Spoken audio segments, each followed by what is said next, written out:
আমাদের ভারতবর্ষে এই বিজেপি সরকার, চুনাব আয়োগ, জুডিশিয়ারি মানে কোর্ট, হাইকোর্ট সবাই মিলে এর সঙ্গে সবাই মিলে আছে। সবাই বুঝতেও পারছে, জানতেও পারছে। মানুষ অবশ্যই মানুষ সচেতন।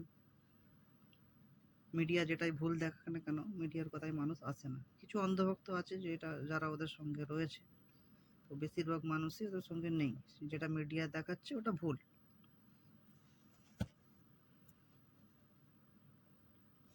এখন যে এসআইআর যে প্রক্রিয়া চলছে খুবই দুঃখজনক, যেটা চুনাব আয়োগ বিজেপি সরকারের সঙ্গে মিলিত হয়ে যে কাজটা করছে, এতে এই এতে জনতা অটোমেটিক ক্ষিপ্ত হবে। চলুন ভিডিওটা দেখা যাক, তারপর কথা হচ্ছে। एसआईआर का झूठ पकड़ में आ गया है। एसआईआर का पूरा झूठ रंगे हाथ पकड़ा गया है। चुनाव आयोग स्पेशल इंटेंसिव रिवीजन को लेकर के जो झूठ बोल रहा था, उसके चलते चुनाव आयोग फिर एक बार बेनकाब हो गया है और इस बार तो पूरी तरह से बेनकाब हुआ है। जो ढोल चुनाव आयोग बजा रहा था वो फट गया है।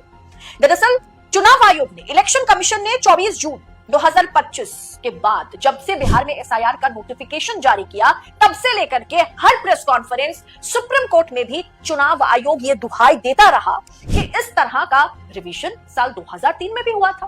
हम तो कुछ अलग नहीं कर रहे हैं। जो 2003 में हुआ था, चुनाव आयोग ने जो 2003 में किया था, वही हम 2025 में कर रहे हैं। लेकिन जब एक आरटीआई के जरिए, राइट टू इंफॉर्मेशन के जरिए चुनाव आयोग से 2002-2003 में हुए गहन परीक्षण, इंटेंसिव रिवीजन के आदेश की कॉपी मांगी गई, तो उपलब्ध कराने से चुनाव आयोग ने इनकार कर दिया। चुनाव आयोग ने कहा कि वो कॉपी गुम हो गई है, कॉपी हमारे पास नहीं है, हम उपलब्ध नहीं करा पाएंगे। जबकि चुनाव आयोग ने एसआईआर 2025 को 3 में हुए रिवीजन के साथ हमेशा कंटिन्यूअसली कंपेयर करता रहा। चुनाव आयोग ने कहा जो 2025 में हुआ वही हम 2003 में हुआ वही हम 2025 में कर रहे हैं। 2003 में तो 4-5 डॉक्यूमेंट्स दिखाने के लिए कहा गया था, लेकिन हमने तो 11 डॉक्यूमेंट्स रख दिए कि 11 में से कोई सा दिखा दीजिए, आपका नाम वोटर लिस्ट में शामिल हो जाएगा। और यही चुनाव आयोग जुमलेबाजी जो है कर रहा था। अब चुनाव आयोग ने 22 साल पुराने अपने आदेश को हर तरह से छुपाने की कोशिश की, क्योंकि 2003 के साथ 2025 का कोई कंपेयर नहीं चल सकता, कोई मेल है ही नहीं। आज भी 2003 का वो आदेश, इंटेंसिव रिवीजन का वो आदेश पब्लिक डोमेन में नहीं है, सार्वजनिक रिकॉर्ड में उपलब्ध नहीं है। अब 2003 का जो आईआर है, इंटेंसिव रिवीजन है, और 2025 का जो एसआईआर है, स्पेशल इंटेंसिव रिवीजन है, दोनों में जमीन आसमान का अंतर है। और यही अंतर चुनाव आयोग छुपाने का काम कर रहा था, छुपा रहा था। नागरिकता की जांच, एसआईआर 2025 के नोटिफिकेशन जारी होने के बाद से इस प्रक्रिया के जरिए नागरिकता की जांच करना एक अहम मुद्दा बन गया। जबकि 2003 में ये एन्यूमरेटर यानी बीएलओ का काम नहीं था। केवल उम्र यानी एज और निवास यानी एड्रेस की जांच ही एन्यूमरेटर का काम था, कि वो बस लोगों के घर घर जाए और जांच करे, उम्र पूछे, निवास एड्रेस पूछे, और उसमें कहीं पर कोई असंगति दिखे, कोई भी एक्सेप्शनल केस हो, तब उनसे दस्तावेज मांगा जाए, वरना किसी से कोई दस्तावेज, वो देश के नागरिक है नहीं है, इसका कोई दस्तावेज बीएलओ एन्यूमरेटर नहीं मांग सकता था 2003 में। लेकिन 2025 में तो डॉक्यूमेंट ही मैंडेटरी है, कि डॉक्यूमेंट दिखाना पड़ेगा, आपको दस्तावेज दिखाने पड़ेंगे। यही तो सबसे बड़ा फर्क है। चुनाव आयोग की 2003 की गहन परीक्षण रूल बुक पेज 62 पैराग्राफ 32 को आप अगर देखेंगे तो वहां स्पष्ट तौर पर लिखा हुआ है कि किसी व्यक्ति की नागरिकता निर्धारित करना एन्यूमरेटर यानी बीएलओ का काम नहीं है।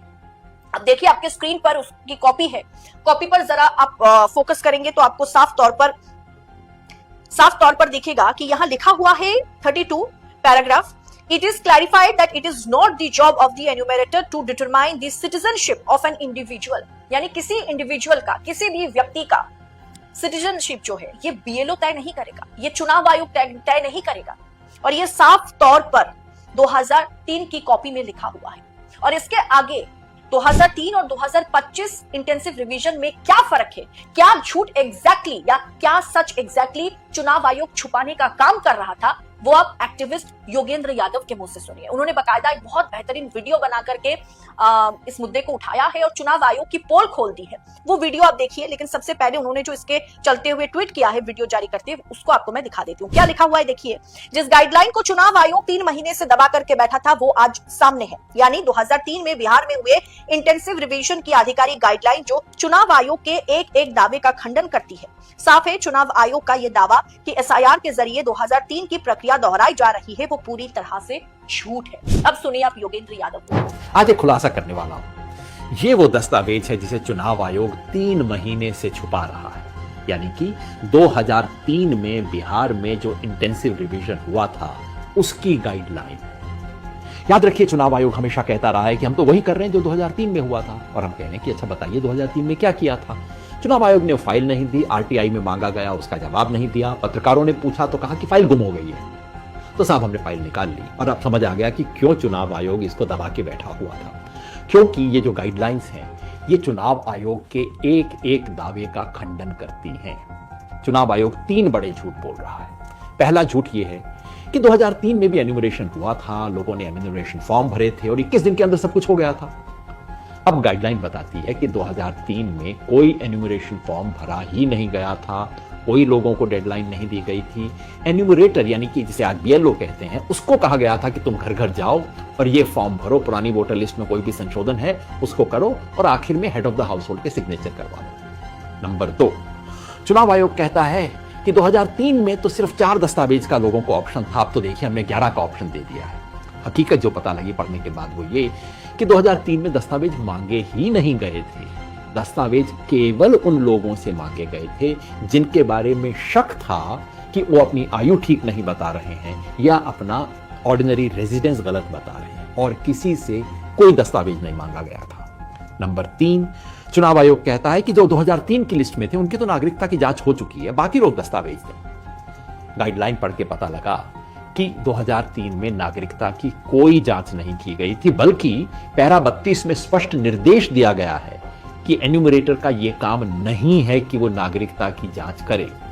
नागरिकता का प्रमाण केवल तभी मांगा गया जब कि कोई ऑब्जेक्शन आया हो या ऐसा इलाका हो जिसको सरकार घोषित करे कि यहां बहुत ज्यादा विदेशी रहते हैं और उस इलाके में कोई नया व्यक्ति आए या जिसे सरकार खुद विदेशी घोषित कर सके। मतलब कि चुनाव आयोग का एसआईआर का जो सारा दावा है कि 2003 की प्रक्रिया को हम दोहरा रहे हैं वो बिल्कुल झूठ है। तो दोस्तों सुना आपने, 2003 में ना तो दस्तावेज मांगने का काम चुनाव आयोग कर रहा था, लेकिन अब दस्तावेज दिखाओ तब आप देश के सिटीजन माने जाएंगे।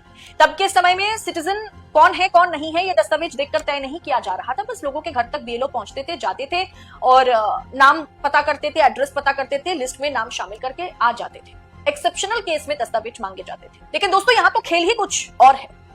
पटना में आधार दिखा दोगे तो चल जाएगा, आपका नाम वोटर लिस्ट में शामिल हो जाएगा, लेकिन मुस्लिम आबादी वाले सीमांचल में अररिया, कटिहार, बायसी या किशनगंज ऐसे इलाकों में अगर आप आधार दिखाएंगे तो नहीं चलेगा, उसके साथ आपको और भी डॉक्यूमेंट सबमिट करने होंगे। यानी विपक्ष को वोट करने वाले वोटर्स के नाम काटने की एक तरीके से मुहिम चलाई जा रही है। विपक्ष को वोट करने वाले वोटर्स के नाम लिस्ट से हटाने का ये परिकल्पना है। इसी मंशा के साथ भारतीय जनता पार्टी और उनके सहयोगी चुनाव आयोग काम कर रहा है। और जब विपक्ष सवाल उठा रहा है, जब हमारे जैसे पत्रकार सवाल उठा रहे हैं, जब सुप्रीम कोर्ट में मामला मतलब सुप्रीम कोर्ट में मामले को पहुंचाया गया है, तब कहा जा रहा है कि फुजूल का वक्त विपक्ष बर्बाद कर रहा है। दरअसल भाजपा और चुनाव आयोग की मंशा पर पहले भी सवाल खड़े हो रहे थे और अब यह खबर सामने आने के बाद दूध का दूध और पानी का पानी हो गया। এখন দেশের যা পরিস্থিতি, খুব তাড়াতাড়ি দেশের মধ্যে একটা বিশৃঙ্খলা সৃষ্টি হতে পারে, হতে পারে না, হবে। এরকমই যদি চলতে থাকে অবশ্যই মানুষ চুপ করে থাকবে না। কতদিন মানুষ সহ্য করবে, অন্যায়কে প্রশ্রয় দেবে কতদিন?